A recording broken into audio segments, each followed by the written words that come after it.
Então, assim, a gente tem que entender, esse bebê é PIG, ele é muito pequeno para a idade gestacional? Esse bebê é GIG, ele é muito grande para a idade gestacional? É um bebezinho que está com restrição de crescimento? É um bebê prematuro? São gêmeos? Existe algum motivo para esse bebê ter um risco de icterícia na maternidade?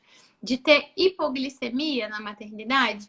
Então, assim, eu gosto de conhecer os fatores de risco durante a gestação para poder já orientar aquela mãe. Olha, pode acontecer, como a pojadura demora alguns dias, do seu bebê não conseguir mamar e ter que fazer um rastreio de glicemia. Então, nesse caso, faz sentido ser indicado um complemento. Porque, por exemplo, eu, né, que nem você, sou defensora do aleitamento materno exclusivo.